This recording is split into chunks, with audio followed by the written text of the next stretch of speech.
Hey, how are you feeling? A little better, but it still hurts. I'm right here with you. Don't fall asleep, please, Bruno. Don't close your eyes, Rosé whispered, her voice trembling as the ambulance lights reflected off the rain-soaked walls of a foreign city, while Bruno Mars' body burned with fever in her arms, his breath breaking apart like music that had lost its final note. The siren wailed, piercing the night, mixing with the sharp scent of antiseptic and wet asphalt. Rosé felt the unnatural heat of Bruno's skin, her palm gripping his wrist as if holding tight enough could keep his soul from slipping away. In a country she hadn't even had time to love, Bruno lay weak, far from home, far from the stage, far from everything that usually made him feel alive. Inside the cold emergency room, time seemed to slow. Blinding white lights, the squeak of doctors' shoes against the floor, the uneven beeping of a heart monitor. Rosé stood frozen in the corner, her jacket still damp, strands of hair clinging to her cheeks. She wanted to cry, but the tears were trapped by a fear too heavy to fall. This wasn't a concert. This wasn't a rumor. This was real. Bruno was sick, and she was alone with him. When the doctor asked Rosé to wait outside, she nearly begged to stay. Her hands trembled, a small habit that always surfaced when anxiety took hold, biting the edge of her nails without realizing it. She hated that habit, but tonight she let it be, as if the small pain in her fingers could distract her from the terror knotting in her chest. On the hard hospital bench, she sat hunched over, breathing in the stale smell of burnt coffee from a machine in the corner, listening to strangers pass by, unaware that her world was quietly collapsing. Her thoughts drifted back to the hours before everything changed. Bruno insisting on leaving the hotel room even though his face was pale, forcing that familiar smile, tossing out a light joke as if the fever were nothing more than a minor inconvenience. "I'm fine," he'd said, his voice hoarse but warm. Rosé had known it was a lie. She always did. But some lies felt like silent requests. Let me be strong a little longer. Now that lie lay behind the doors of the treatment room. Rosé closed her eyes, remembering the small things they had never spoken aloud. The way Bruno always made sure she had eaten. The way he listened to her songs with his eyes closed, as if every note was a secret meant only for the two of them. There were no confessions, no promises, just a presence too constant to be called coincidence. The night grew deeper. The hospital corridor emptied, leaving only the hum of neon lights and the cruel ticking of a wall clock. Rosé didn't move. She stayed. Every time a door opened, her heart leapt. Every second felt like a test, forcing her to choose between hope and her worst fear. When the doctor finally stepped out, his face serious but not unkind, Rosé stood up too quickly, dizziness washing over her. She heard words about infection, about extreme exhaustion, about how Bruno's body had been pushed far beyond its limits. Those words struck her with a bitter realization. Sometimes love doesn't come to be celebrated, it comes to endure. She was allowed inside just before dawn. Bruno lay still, an IV line in his arm, his face pale yet strangely peaceful. Rosé sat beside the bed, gently touching the back of his hand, afraid that too firm a touch might shatter something fragile.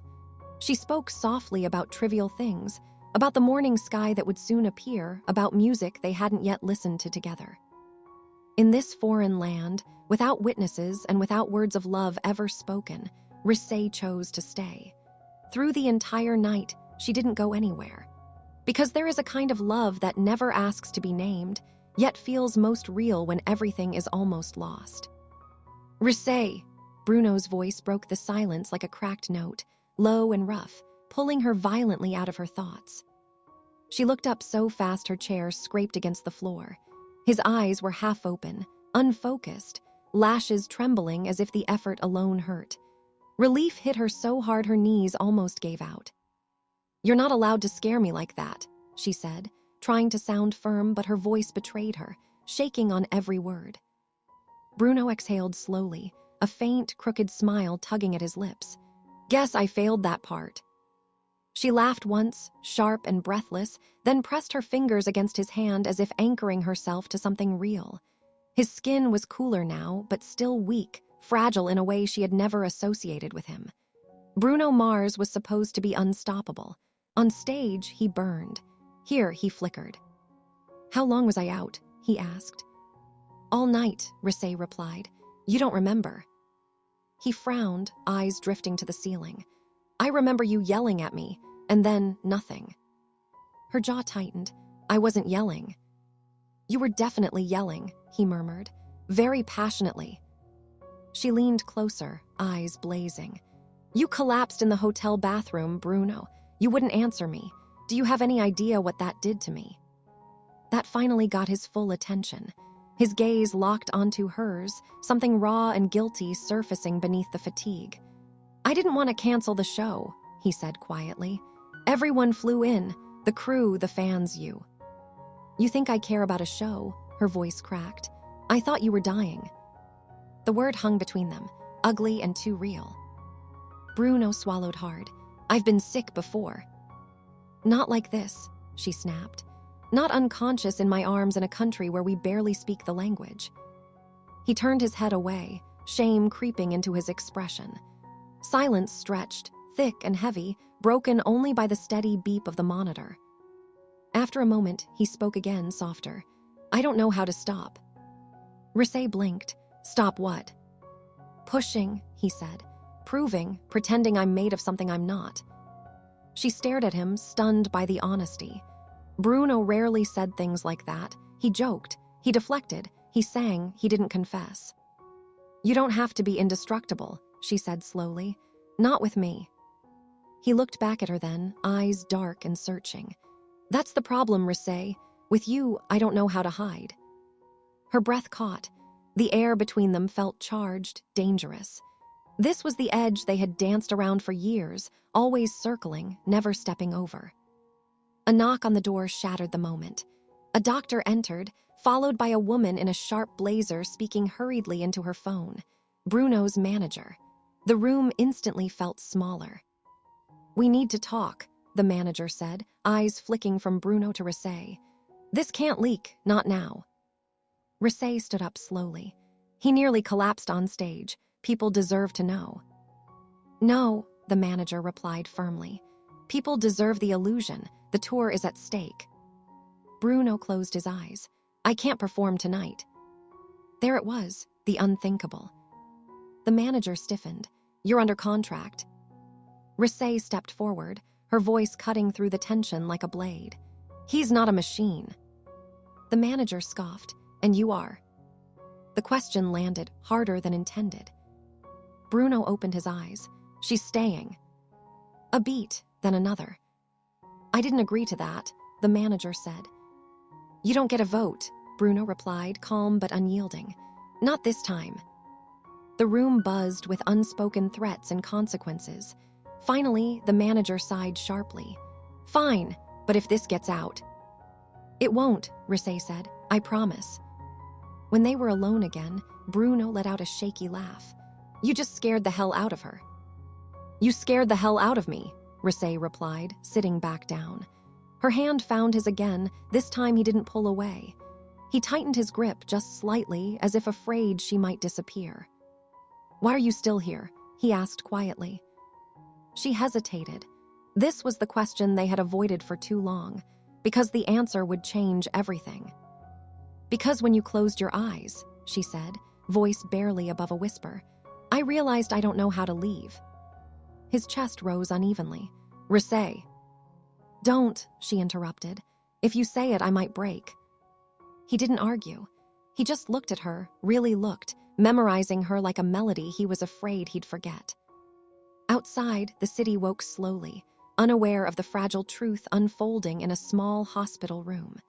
Two people bound by a love they never named, now standing on the edge of something irreversible, knowing that whatever came next would demand a price neither of them was ready to pay. The silence after her words felt louder than any argument they had ever avoided. Bruno stared at the ceiling for a long moment, jaw tight, as if he were holding something back that had been pressing against his ribs for years. You don't know how to leave, he repeated slowly, tasting the sentence. That's not a small thing to say. Rosé folded her arms, suddenly defensive, suddenly exposed. Neither is almost dying in front of me. He turned his head toward her, eyes sharp despite the exhaustion. I wasn't dying, You don't get to decide that, she shot back. I was there. You stopped responding. Your body went limp. Do you know what it's like to beg someone to breathe? Her voice broke finally. The crack was ugly, uncontrolled, and it startled them both. Bruno reached for her, then hesitated, his hand hovering in the air. I didn't want you to see me like that. Why? She asked. Because you're Bruno Mars, because you're supposed to be untouchable. Because I'm scared, he said, suddenly fierce. And I hate that you're the only person who sees it. That confession landed hard. Rosé felt it in her chest, a dull ache spreading outward. You think that scares me, she whispered. What scares me is how much you let the world take from you and how little you leave for yourself. And you, he challenged, you think you're any different. Her eyes flashed. This isn't about me. It is, he said, voice rising despite himself. You disappear too. You smile, you perform, you say you're fine, and then you vanish into yourself. Don't pretend you're not breaking in the same places I am. She stood up abruptly, packing the narrow space between the bed and the wall. You don't get to psychoanalyze me while hooked up to an IV. He laughed once, bitter and breathless. There it is, run. She spun around. I am not running. You always do, he said. Anytime it gets close to something real, you hide behind silence. Rosé stopped cold. And what do you do, Bruno? You turn everything into a joke or a song or a show. At least I know when to shut up. Shutting up is how we got here, he snapped. The monitor beeped faster, reacting to the spike in his heart rate. A nurse appeared at the door, shooting them a warning look. Rosé raised her hands apologetically, but her eyes never left his. When they were alone again, the air felt scorched. You want real, Rosé said quietly, stepping closer.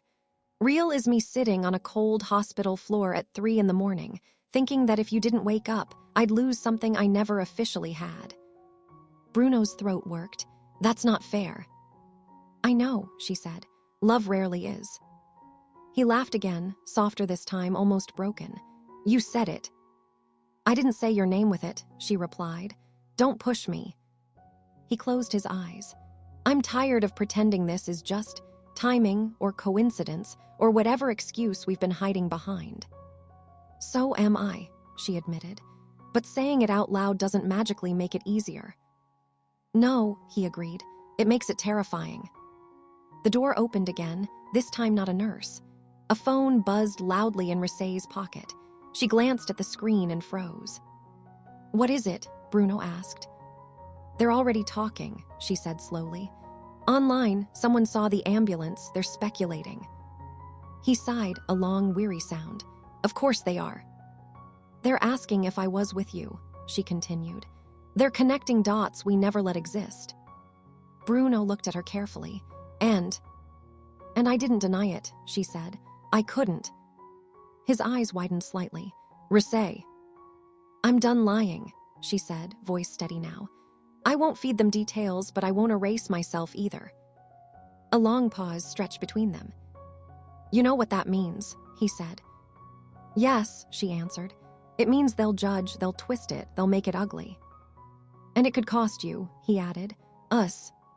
She met his gaze without flinching. I almost lost you. Everything else feels negotiable after that. Something in Bruno finally gave way. His shoulders sagged, the fight draining out of him. I don't know how to protect you from this. I'm not asking you to, she said softly. Just don't push me away to make it easier on yourself. He nodded once, slow and deliberate. Then stay. I already am. Dawn light spilled through the window, pale and fragile, touching their faces. For the first time since the night began, the tension shifted, not gone, not resolved, but honest. Bruno squeezed her hand, this time without hesitation. If this is going to hurt, he murmured, I don't want to go through it pretending we're nothing. Rosé exhaled, leaning closer. Neither do I. Outside, the world was waking up, hungry for stories and scandals and half-truths. Inside the room, two people sat with the consequences of choosing truth over comfort, knowing that love, once acknowledged, could no longer hide, and would demand courage neither of them had ever fully tested before. The first headline hit before the sun fully rose. Rosé saw it on Bruno's phone when a notification lit up the dim hospital room. She hadn't meant to look, but the bold letters burned into her vision anyway. Names, speculation, words like secret, affair, collapse, hidden relationship. Well, Bruno muttered hoarsely, scrolling despite himself. That escalated fast. Rosé snatched the phone from his hand. Stop reading.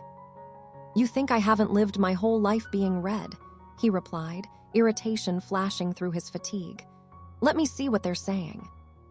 They're saying you're weak, she said sharply, and that I'm the reason.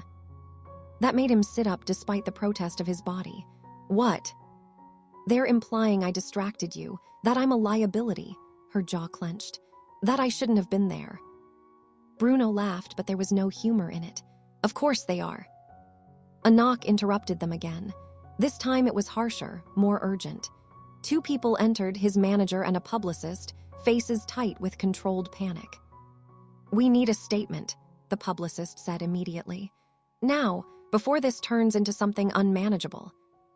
Rosé stood instinctively. He just woke up. And the world doesn't care, the manager replied flatly. They want answers. Bruno rubbed his face, exhaustion creeping back in. I collapsed, that's the answer. They want more, the publicist insisted. They want to know why she was there. Silence. Rosé felt it then, the invisible line being drawn around her. We say she was visiting, the manager continued. As a friend, coincidental timing. Bruno looked at Rosé, really looked at her. And what do you want? The question stunned everyone in the room. She swallowed. I want the truth. The publicist stiffened. That's not an option. It is for me, Rosé shot back. I won't be edited into a footnote to make this cleaner. Bruno nodded slowly. She's not wrong. The manager's voice dropped. Do you understand what this could cost you? Bruno's eyes hardened. Do you understand what nearly losing my life did to me? No one spoke. I'm done letting fear make my choices, he continued. If I say she was there because she matters to me, then that's what we say. Rosé's breath caught. He hadn't said love, but this was louder than that. The publicist exhaled sharply. This will be controversial. Good, Bruno replied. I'm tired of being palatable.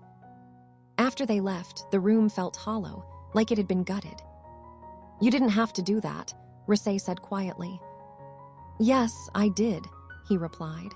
I've spent years protecting everyone except the people who actually stay. She looked away, emotions crashing into each other. You realize this changes everything. I know, he said. That's why I'm not pretending anymore. Later that day, when the statement went live, the backlash was immediate. Fans split. Media exploded. Praise and venom collided in equal measure. Rosé sat on the edge of the bed as Bruno read the responses, her foot tapping nervously. You okay? He nodded, then shook his head. No, but I'm honest. She laughed weakly. That might be worse. That night, when the hospital lights dimmed again, the weight of it all settled in. Rosé stood by the window, watching the city glow like it didn't care. What if this ruins us? She asked softly. Bruno moved closer, IV stand rattling slightly. Then at least it won't be because we lied. She turned to face him, eyes shining. I'm scared. Me too, he admitted. But I'd rather be scared with you than empty without you. She stepped into him before she could overthink it, forehead resting against his chest. His arms came around her carefully, protectively, like he was afraid she might disappear if he held her too tight. For a moment, the noise outside faded. No headlines, no judgment, just two people finally standing in the truth they had avoided for too long, knowing the world would never let it be simple, but also knowing that whatever came next, they would face it without pretending they were nothing. The room felt too quiet for what was coming. Rosé sensed it before Bruno said anything, something tightening behind his eyes, a decision forming the way storms do, slow and inevitable. He was standing by the window now, hospital bracelet still on his wrist, watching cars move below like nothing in the world had changed. They want me on stage in 3 weeks, he said calmly. Her heart dropped. You're not healed. They're calling it a comeback narrative, he continued. Survival, strength, redemption. She crossed the room in 2 steps. No, they're calling it damage control. He turned to face her. And they're threatening lawsuits if I cancel the rest of the tour. So your body pays the price again. Her voice rose despite herself. Is that the plan? He ran a hand through his hair, frustration flashing. You think I don't know what they're doing? Then why are you considering it? She demanded. Because if I don't, he snapped, they'll come for you next. The words hit harder than any headline. They'll blame you, he continued, quieter now. They already are. If I disappear, they'll say you broke me. I won't let that happen. Rosé laughed, sharp and incredulous. So you'll sacrifice yourself instead. I can take it, he said stubbornly. I always have. That's the problem, she shot back. You think suffering is noble. He stepped closer, eyes blazing. And you think running is safer. I'm not running, she said. I'm choosing you alive. And I'm choosing you protected. Silence crashed between them, violent and aching.